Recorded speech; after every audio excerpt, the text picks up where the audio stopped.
سلطنت نوریہ کا بادشاہ تیمور دن بھر سلطنت کے کاموں میں مصروف رہتا، مگر رات ہوتے ہی اس کے چہرے پر فکر کے سائے چھا جاتے۔ وجہ یہ تھی کہ اس کی 12 بیٹیاں تھیں، جو سب خوبصورتی میں اپنی مثال آپ تھیں۔ دن کے وقت سب شہزادیاں اپنے کمروں میں رہتی، کتابیں پڑھتی، کشیدہ کاری کرتی یا باغ میں تتلیوں کے پیچھے بھاگتی دکھائی دیتی۔ باہر سے سب کچھ عام سا لگتا، مگر اصل راز تو رات میں چھپا تھا۔ وہ سب شہزادیاں ایک ہی بڑے کمرے میں سوتی تھیں اور ان کے بستر قطار میں لگے ہوئے تھے۔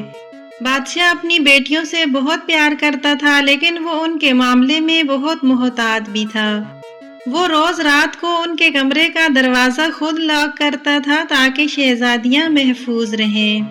تاہم ایک عجیب بات ہو رہی تھی۔ ہر صبح جب بادشاہ ان کے کمرے میں جاتا تو وہ دیکھتا کہ شہزادیوں کے نئے جوتے بالکل گھس چکے ہوتے تھے اور ان کے تلووں میں سوراخ ہوتے تھے۔ روزانہ ان کے لیے نئے جوتے بنوائے جاتے، مگر اگلی صبح وہ پھر گھسے ہوئے ملتے۔ بادشاہ پریشان ہو گیا۔ وہ سوچنے لگا کہ یہ کیسے ممکن ہے؟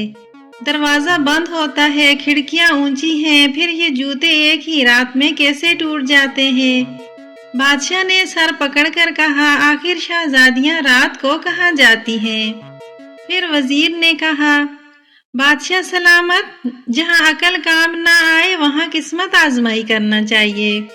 اور پھر بادشاہ نے پورے ملک میں اعلان کروا دیا، جو کوئی بھی یہ پتہ لگائے گا کہ شہزادیاں رات کو کہاں جاتی ہیں، اسے ان میں سے ایک شہزادی سے شادی کرنے کا موقع ملے گا اور میرے بعد وہ تخت کا وارث ہوگا۔ لیکن جو 3 دن میں ناکام رہا اسے کڑی سزا دی جائے گی۔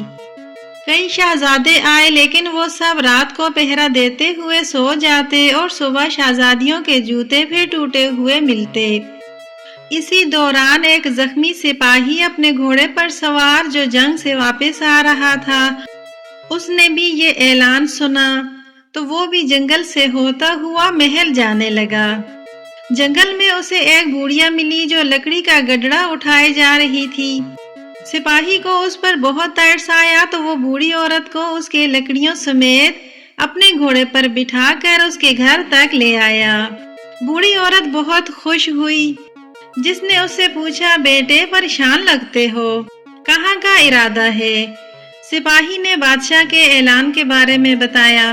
بوڑھیا نے اسے ایک قیمتی نصیحت کی، بیٹے شہزادیوں کا راز پانے کے لیے تمہیں ہوشیار رہنا ہوگا۔ رات کو وہ تمہیں پینے کے لیے شربت دیں گی، اسے ہرگز مت پینا کیونکہ اس میں نیند کی دوا ہوتی ہے۔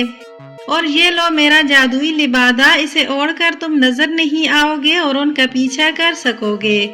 سپاہی محل پہنچا اور بادشاہ سے اجازت مانگی۔ بادشاہ نے نرمی اور سختی کے لہجے میں پوچھا، تم جانتے ہو کتنے لوگ اس راز میں ناکام ہو کر قید میں جا چکے ہیں؟ سپاہی نے ادب سے کہا، حضور میں نے جنگ کے میدان دیکھے ہیں، اب سچ کا سامنا کرنا چاہتا ہوں۔ بادشاہ نے اسے 3 راتوں کی اجازت دی۔ رات کو جب وہ شہزادیوں کے کمرے کے باہر پہرا دینے بیٹھا تو سب سے بڑی شہزادی اس کے لیے شربت کا پیالہ لے کر آئی۔ سپاہی نے چالاکی سے پیالہ اپنے ہونٹوں سے لگایا، لیکن شربت اپنے گلے میں چھپے ایک اسپنج میں گرا دی اور سوئے ہوئے کا ناٹک کرنے لگا۔ جب شہزادیوں نے دیکھا کہ سپاہی گہری نیند سو رہا ہے تو وہ خوش ہو گئیں۔ انہوں نے اپنے بہترین لباس پہنے اور زیورات سے سج گئیں۔ بڑی شہزادی نے اپنے بستر کے پائے کو تھپ تھپایا تو اچانک فرش میں ایک خفیہ دروازہ کھل گیا اور شہزادیاں اس جادوئی دروازے سے ایک ایک کر کے جانے لگیں۔ سپاہی نے بھی فوراً جادوئی چادر اوڑھی اور ان کے پیچھے ہو لیا۔ سیڑھیاں اترتے ہوئے سپاہی کا پاؤں چھوٹی شہزادی کے لباس پر پڑ گیا۔ وہ چلائی، کوئی میرا لباس کھینچ رہا ہے۔ لیکن بڑی بہن نے کہا، یہ تمہارا وہم ہے، شاید کوئی کیل ہوگی۔ نیچے اتر کر وہ ایک ایسے باغ میں پہنچے جہاں درختوں کے پتے چاندی کے تھے۔ سپاہی نے ثبوت کے طور پر ایک ٹہنی توڑ لی، پھر وہ سونے کے پتوں والے باغ سے گزرے، وہاں سے بھی سپاہی نے ایک ٹہنی توڑ لی۔ اور آخر میں ہیروں کے درختوں والے باغ سے گزرے۔ سپاہی نے ہر جگہ سے ایک ایک ٹہنی توڑ لی۔ آخر میں وہ ایک جھیل کے کنارے پہنچے جہاں 12 کشتیاں کھڑی تھیں اور ان میں 12 خوبصورت شہزادے سوار تھے۔ ہر شہزادی ایک کشتی میں بیٹھ گئی۔ سپاہی بھی چھپ کر سب سے چھوٹی شہزادی کی کشتی میں بیٹھ گیا۔ وہ جھیل پار کر کے ایک شاندار قلعے میں پہنچے جہاں موسیقی بج رہی تھی۔ شہزادیاں ان اجنبی شہزادوں کے ساتھ رات بھر ناچتی رہیں۔ سپاہی سب کچھ دیکھتا رہا۔ جب صبح ہونے والی تھی وہ سب واپس آئے اور سپاہی ان سے پہلے بھاگ کر اپنے بستر کے پاس پہنچ گیا اور سو جانے کی اداکاری کرنے لگا۔ تیسرے دن بادشاہ نے سپاہی کو بلایا اور پوچھا، کیا تم نے راز ڈھونڈ لیا؟ سپاہی نے جواب دیا، جی عالی جاں، وہ زمین کے نیچے ایک جادوئی دنیا میں جاتی ہیں اور 12 شہزادوں کے ساتھ ناچتی ہیں۔ اس نے ثبوت کے طور پر چاندی، سونے اور ہیروں کی ٹہنیاں اور ایک سونے کا پیالہ پیش کیا۔ بادشاہ نے شہزادیوں کو بلایا۔ جب شہزادیوں نے ثبوت دیکھے تو انہوں نے اعتراف کر لیا کہ وہ خفیہ راستے سے جادوئی دنیا میں جاتی تھیں۔ سپاہی جان گیا تھا کہ شہزادیاں اس جادوئی دنیا میں ہمیشہ نہیں رہ سکتی کیونکہ انہیں محل کے معاملات بھی سنبھالنے ہیں۔ سپاہی نے بادشاہ کو بتایا کہ وہ جگہ بری نہیں بلکہ شہزادیاں خوش اور محفوظ ہیں، لیکن پانی کے شہزادے انہیں ہمیشہ کے لیے اپنے جادو سے روکنا چاہتے رہے۔ بادشاہ کی اجازت سے سپاہی نے جھیل کے شہزادوں سے ان کی قید ختم کرنے کا فیصلہ کیا۔ اگلی رات وہ پھر گیا، اس بار ایک چھوٹی سی شیشی کے ساتھ جس میں جھیل کا پانی تھا جو سچ دکھاتا تھا۔ وہ پانی جھیل میں ڈال دیا۔ پانی میں ہلکی لچک پیدا ہوئی اور جیسے کسی نے آئینے پر سانس پھونکی ہو، اور پھر تمام کے تمام شہزادے غائب ہو گئے۔ شہزادیاں چونک گئیں، ان کے جسموں سے چاندنی کے بندھن ٹوٹ گئے اور آنکھوں میں پہلی بار سکون آیا۔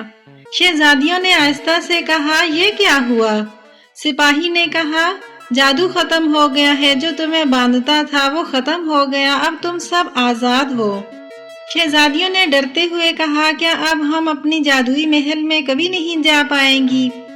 سپاہی نے جواب دیا، آپ ضرور جائیں گی، بس اب وہاں آپ سب کو چاندنی کے شہزادے نہیں بلکہ میں لے کر جاؤں گا۔ بادشاہ نے وعدے کے مطابق سپاہی کی شادی بڑی شہزادی سے کر دی اور اسے اپنا جانشین بنا لیا۔ اس دن سے سلطنت نوریہ میں جیسے ایک روشنی پھیل گئی۔ جب شہزادیاں دنیاوی محل کی چمک سے تھک جاتی ہیں تو وہ اپنے جادوئی چاندنی محل جاتی ہیں اور خوشی سے رقص کرتی ہیں۔ یہ کہانی ہمیں سکھاتی ہے کہ سچ کبھی بھی نہیں چھپ سکتا۔ شہزادیاں کتنا ہی چھپ کر کام کرتی تھیں لیکن آخرکار سچ سامنے آ گیا۔ غلط راستہ اختیار کرنے سے عارضی خوشی تو مل سکتی ہے لیکن انجام ہمیشہ رسوائی ہوتا ہے۔ یہ تھی آج کی خوبصورت کہانی خوشبو کہانیاں ٹی وی پر۔ اگر آپ چاہتے ہیں کہ ہم آپ کے پسندیدہ یا کسی اچھے نام پر کہانی کی ویڈیو بنائیں تو ابھی نیچے کومنٹس میں وہ نام لکھیں، ہم آپ کی پسند کو اپنی کہانی کا حصہ ضرور بنائیں گے۔ اگر آپ کو ہماری کہانی پسند آئی ہو تو لائک کریں، چینل کو سبسکرائب کریں تاکہ اگلی خوبصورت کہانی سب سے پہلے آپ تک پہنچے۔ ملتے ہیں ایک اور حسین کہانی میں، تب تک کے لیے اللہ حافظ۔